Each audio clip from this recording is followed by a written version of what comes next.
ये मेरे को पड़ा, ये मैं आपसे पूछता हूँ कि आप एज ए लेमैन, जी सर, आप एज ए लेडी, आप एज ए वोटर, आप कैसा लीडर चाहते हैं?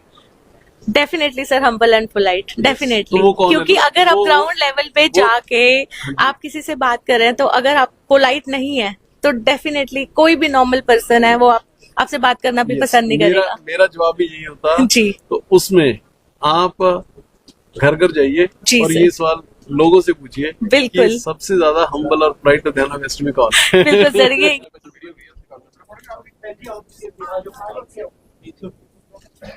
आओ चिंटू ਤੁਸੀਂ ਵੀ ਆਓ और चीज जो क्या ਅੱਗੇ ਆਓ ਅੱਗੇ ਆਓ और आओ जी। हाँ जी, आओ जी। ਆ ਜਾਓ ਆ ਜਾਓ ਤੁਸੀਂ ਆ ਜਾਓ लड़की आओ बन जाओ। ਬੋਲੇ ਸੋਨਿਹਾਲ ਸਤਿ ਸ੍ਰੀ ਅਕਾਲ ਸਤਿ ਸ੍ਰੀ ਅਕਾਲ ਇਨਕਲਾਬ।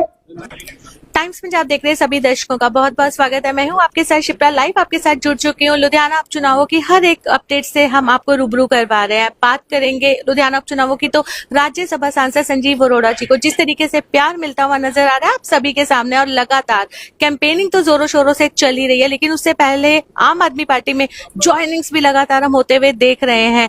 और अगर हम बात करें लीडरशिप की तो इस टाइम 4 कैंपेनर, सीनियर लीडरशिप, सारी सांसद संजीव अरोड़ा जी के साथ हमें जुड़ती नजर आ रही है। हमारे साथ पंजाब प्रेसिडेंट आम आदमी पार्टी के मिनिस्टर हमारे साथ जुड़ चुके हैं, अमन अरोड़ा जी, उनसे बात करते हैं। सर, स्वागत है आपका टाइम्स पंजाब टीवी में।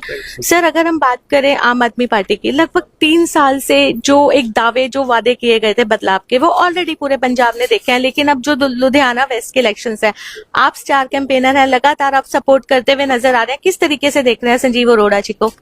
देखिए, मैं समझता हूँ कि एक बड़ा अच्छा माहौल संजीव अरोड़ा जी के आम आदमी पार्टी के फेवर में बना हुआ है, क्योंकि लोग आज महसूस करें कि जिस तरह के जितने काम पिछले 3.25 साल की भगवंत मान सरकार ने किए हैं और संजीव अरोड़ा जी ने एज मेंबर पार्लियामेंट किए हैं, वो बेमिसाल है, उनका कोई तोड़ नहीं है। उस करके लोग खुद अपने आप आज आम आदमी पार्टी में हमारे पास आके शामिल हो रही है। सो मैं समझता कि अच्छा वेव इससे दिन पर दिन बनती जा रही है। सिर्फ कहीं ना कहीं आपको नहीं लगता, एक तरफ तो हम देख रहे हैं कैंपेनिंग पूरे पीक पर है इस टाइम, लेकिन उससे पहले जो आरोप प्रत्यारोप का सिलसिला है वो भी तेजी पकड़ता हुआ नजर आ रहा है। लगातार इस टाइम प्रेस मीट की जा रही है विरोधी पार्टियों की तरफ से और मुद्दों पर बात नहीं की जा रही, सिर्फ एक ब्लेम गेम चल रहा है। तो क्या लग रहा है ट्रांसपेरेंसी राजनीति में कहाँ जाती जा रही है? देखिए, यही दुखद बात है जी कि हम मुद्दों की बात करते हैं, हम इश्यूज की बात करते हैं, वो सिर्फ इश्यूज से भटकाने के लिए उल जलूल बयान जो है वो देते हैं। मैं उनसे विनती करूंगा कि आज की डेट में जो लोग हैं, जो वोटर हैं, वो बहुत समझदार हैं, सियाने हैं, उनको पता है कि क्या चीज रेलेवेंट और क्या चीज इररेलेवेंट है। सो कृपया करके रेलेवेंट इश्यूज के ऊपर बात करें। बात को इधर उधर घुमाना, इल्जाम तराशियां करना या हल्की होची राजनीति करना, उससे उनका खुद का ही नुकसान होता है। बिल्कुल सर, सरकार की तरफ से लैंड पुलिंग का जो मामला भी हुआ, कहीं ना कहीं लोग काफी खुश दिखाई दिए कि कैबिनेट की तरफ से उसे मंजूरी मिल गई है, लेकिन उसके बाद कल ही हम देख रहे हैं कि लाखों किसानों की तरफ से धरना प्रदर्शन किया जा रहा है, प्रोटेस्ट किया जा रहा है। किसान क्यों नाराज दिखाई दे रहे हैं, मतलब इस चीज से? हमारे यहाँ डीसी ऑफिस के बाद, लुधियाना के बाद कल इतना बड़ा प्रोटेस्ट किया गया किसानों की तरफ से, तो क्यों ऐसी नाराजगी क्यों? देखिए, ऐसा है कि अगर आप पहले मेरे से पूछने से पहले आप नाराजगी, डेमोक्रेसी में उनका हक है नाराज होना। नाराज किस इशू के ऊपर है? लैंड पुलिंग पॉलिसी की किस क्लॉज के लिए वो नाराज है, मेरे को वो बताइए। सर, उनका ये कहना है कि जो जमीनें मास्टर प्लान के अंडर आती है उसमें ऑलरेडी साल में 3 बार फसल होती थी, लेकिन अगर वो शहरी उसमें आ गई तो काफी ज्यादा लॉस होएगा उन्हें आने वाले टाइम पे। नहीं, जो नहीं देना चाहता ना, जो लैंड पुलिंग पॉलिसी में नहीं आता, कोई धक्के से सरकार ने वो जगह थोड़े एक्वायर करी, वो आराम से खेती करे, 3 या 4 बारी उस पर फसल ले, कौन रोकते उनको? तो आपको नहीं लग रहा कि कहीं एक भेड़ चाल वाला मौका है? एक अगर किसान प्रोटेस्ट में बैठा है तो सारे पीछे लग जाते हैं लाइन में। मैं वही कह रहा हूँ, आप please try to understand the whole policy. बिल्कुल, ये एक ऐसी पॉलिसी है जो कि मैं समझता हूँ कि मोस्ट फ्लेक्सिबल और पब्लिक, खासतौर पे फार्मर फ्रेंडली पॉलिसी है। पॉलिसी क्या है ये? एक्चुअल में इसका नाम सिर्फ लैंड पूलिंग पॉलिसी नहीं, land pooling and joint development policy होना चाहिए था जी। अगर सरकार ने नोटिफाई कर दिया कि ये एरिया में को हम एज अर्बन जो है एस्टेट डेवलप करेंगे, सरकार ने उसकी मास्टर प्लानिंग जोनिंग कर देनी है। जो किसान इसमें खेती करना चाहता है वो खेती करे, कोई धक्के से उसकी जमीन एक्वायर नहीं करेगा। जो किसान जिसके पास 4 एकड़ है वो कहे कि जी मैंने सरकार को लैंड पूलिंग में देनी है, ऑफर करनी है, उसको 1 एकड़ के पीछे 1000 गज रेजिडेंशियल, 200 गज कमर्शियल वो दे दिया जाएगा। जो किसान ये कहे कि मैं 9 एकड़ ऑफर करता हूं तो उसको 3 एकड़ की जो है डेवलप्ड जो ग्रुप हाउसिंग की साइट है वो दे दी जाएगी, वो खुद डेवलपर बन जाए। जो किसान भाई अगर ये कहता है कि जी मैं 50 एकड़ है मेरे पास, वो मैं खुद डेवलप करना चाहता हूं, उसको 60% यानी कि 30 एकड़ एक रेक्टेंगुलर प्लॉट, चौरस प्लॉट उसको दे दिया जाएगा, जिसमें वो ग्रुप हाउसिंग, कमर्शियल और रेजिडेंशियल प्लॉटिंग कर पाएगा। अगर एक व्यक्ति के पास इतनी जमीन नहीं है, 10 बंदे इकट्ठे होकर ऑफर कर दें बिल्कुल तो भी मंजूर है। अगर एक जगह पे जमीन नहीं है उनके पास, 10 जगह पे है, वो 10 अलग अलग जगह से सरकार को ऑफर कर दें, उनको एक जगह का रेक्टेंगल चौरस जो है प्लॉट वो दे दिया जाएगा। फिर भी अगर किसी ने खेती करनी है तो जी सदके खेती करे। सो मेरे कहने का मतलब ये है कि जहां पे हर व्यक्ति को, चाहे वो किसान है, चाहे वो डेवलपर है, चाहे वो बिल्डर है, चाहे वो एंड कंज्यूमर है और चाहे वो सरकार है, जहां हर तरह की फ्लेक्सिबिलिटी लोगों के पास है, उस पॉलिसी का विरोध ही नहीं होना चाहिए। लेकिन सर आपको नहीं लगता कि इस टाइम कैंपेनिंग का टाइम है, इलेक्शंस बिल्कुल नजदीक है, लेकिन इससे पहले इस तरीके का प्रोटेस्ट एक नेगेटिव इम्पैक्ट डालता है, उनको कैसे समझाया जाएगा, कैसे अवेयर किया जाएगा? मैंने आपको समझा दिया, आप जाके उनको समझाओ या उनको मेरे सामने बिठा दो, उनको रिक्वेस्ट कीजिए कि अमन अरोड़ा ने हाथ जोड़ के विनती की है कि भैया आप हमारे भाई बहन हो जो किसान सड़कों पे बैठे हैं, इन केस अगर बैठे हैं तो उनको बोलो कि आप अपने घर जाओ, 5 लोगों का 10 लोगों का को उन लोगों को मेरे सामने बिठा दीजिए, एक एक उनका जो डाउट है वो मैं क्लियर कर दूंगा। मेरे कहने का मतलब ये है कि बिना 100% समझ के कि उस पॉलिसी में है क्या, हम ऑफर क्या कर रहे हैं, उसके बिना विरोध करी जाओ तो उसकी तो कोई लॉजिक नहीं ना बनता, कोई जायज नहीं बात नहीं है वो। क्योंकि इस टाइम हम बात करें छोटे छोटे बच्चों को वो लेकर बैठे हुए हैं और बात करें, वो गलत है। मैं आपको बता रहा हूँ कि इतनी फ्लेक्सिबल पॉलिसी कि आपने खेती करनी है खेती करो, आपने डेवलपर बनना है डेवलपर बनो, कि आपके पास इतनी जमीन नहीं है, आप 10 लोगों को, भाई बहनों को इकट्ठा करके सरकार को ऑफर कर दो, आपने ग्रुप हाउसिंग करनी है आप ग्रुप हाउसिंग कर लो, तो इससे फ्लेक्सिबल पॉलिसी क्या होगी जी? बिल्कुल सर, अगर हम ऑपोजिट पार्टीज की बात करें तो इस टाइम सीनियर लीडरशिप, अगर हम कांग्रेस पार्टी की बात करें, प्रगट सिंह जी स्टेटमेंट देते हुए नजर आ रहे कि ऑलरेडी पंजाब के ऊपर इतना कर्जा और 1 महीना पहले 1000 करोड़ का और कर्जा लिया जा चुका है आम आदमी पार्टी की तरफ से, तो ये कैसे बैलेंस होगा सब कुछ, क्योंकि ऑलरेडी पंजाब इतना ज्यादा कर्जों में डूबी हुई है। कोई भी सरकार हो, कर्जा लेना और कर्जा चुकाना जी, ये एक नॉर्मल प्रोसेस है।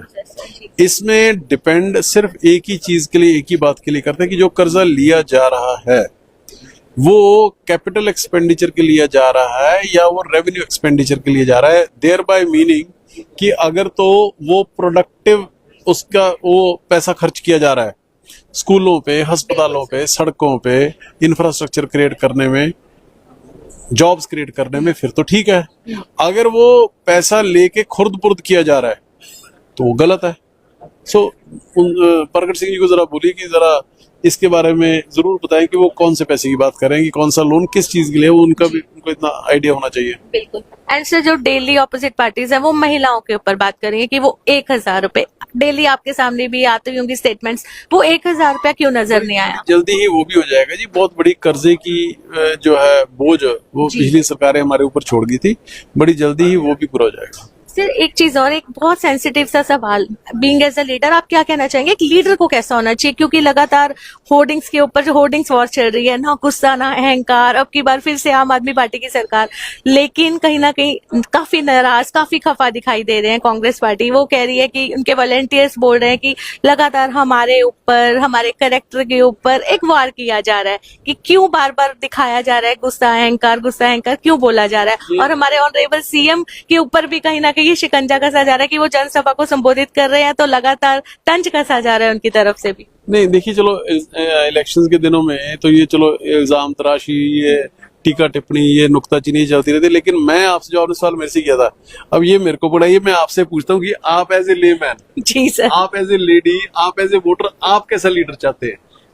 Definitely sir, humble and polite, definitely. तो वो कौन है? क्योंकि अगर आप वो- ग्राउंड लेवल पे जाके आप किसी से बात कर रहे हैं, तो अगर आप पोलाइट नहीं है तो डेफिनेटली कोई भी नॉर्मल पर्सन है वो आपसे बात करना भी पसंद नहीं करेगा। मेरा जवाब भी यही होता जी। तो उसमें आप घर घर जाइए जी और सर। ये सवाल लोगों से पूछिए बिल्कुल। कि सबसे ज्यादा हम्बल और पोलाइट लुधियाना वेस्ट में कौन है? बिल्कुल सर, ये जवाब सारा लुधियाना वेस्ट जानता है इस टाइम।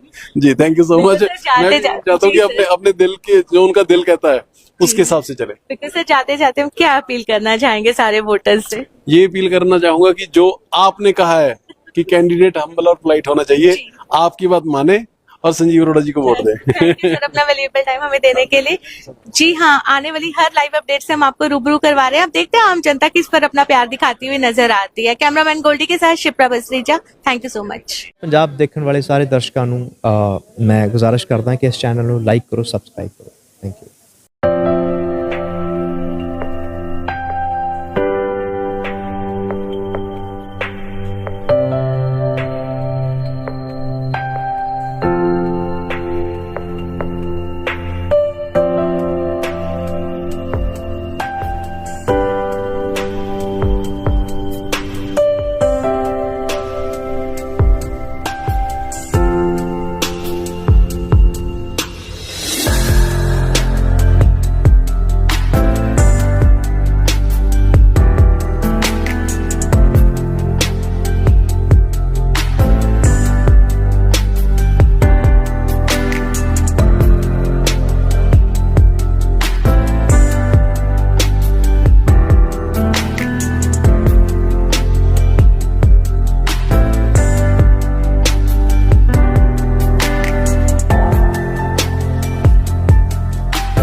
ਸਤਿ ਸ਼੍ਰੀ ਅਕਾਲ ਜੀ, ਤੁਸੀਂ ਦੇਖ ਰਹੇ ਹੋ ਟਾਈਮਸ ਪੰਜਾਬ ਟੀਵੀ ਤੇ ਮੈਂ ਹਾਂ ਤੁਹਾਡੀ ਆਪਣੀ ਅਦਿੱਤੀ ਆਰਿਆ। ਇਹਨੂੰ ਲਾਈਕ, ਸਬਸਕ੍ਰਾਈਬ ਤੇ ਸ਼ੇਅਰ ਕਰੋ।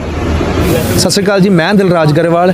ਟਾਈਮਸ ਪੰਜਾਬ ਦੇਖਣ ਵਾਲੇ ਜਿੰਨੇ ਵੀ ਸਰੋਤੇ ਨੇ ਉਹ ਪਲੀਜ਼ ਕੱਲੀ ਨਿਊਜ਼ ਦੇਖ ਕੇ ਵਾਪਸ ਨਾ ਜਾਇਆ ਕਰੋ। ਲਾਈਕ ਕਰੋ, ਸਬਸਕ੍ਰਾਈਬ ਕਰੋ, ਸ਼ੇਅਰ ਕਰੋ, ਕਿਉਂਕਿ ਇਹਨਾਂ ਦਾ ਕੰਟੈਂਟ ਬਹੁਤ ਜੈਨੂਇਨ ਹੁੰਦਾ ਹੈ ਨਾ। ਇਹਨਾਂ ਦਾ ਵੇ ਆਫ ਇੰਟਰਵਿਊਇੰਗ ਬਹੁਤ ਅਮੇਜ਼ਿੰਗ ਹੈ, ਬਹੁਤ ਕੰਫਰਟੇਬਲ ਕਰਾਉਂਦੇ ਆਰਟਿਸਟ ਨੂੰ ਜੋ ਵੀ ਜਿੰਨਾ ਵੀ ਇੰਟਰਵਿਊਜ਼ ਲੈਂਦੇ ਨੇ। ਤੇ ਪਲੀਜ਼ ਸਬਸਕ੍ਰਾਈਬ ਕਰੋ, ਸ਼ੇਅਰ ਕਰੋ, ਲਾਈਕ ਕਰੋ। Thank you so much. ਉਹ ਟਾਈਮਸ ਪੰਜਾਬ ਨੂੰ ਫੋਲੋ ਕਰਨਾ ਨਾ ਭੁੱਲਿਓ। ਲਾਈਕ, ਸ਼ੇਅਰ, ਕਮੈਂਟ ਜ਼ਰੂਰ ਕਰਿਓ। Thank you so much.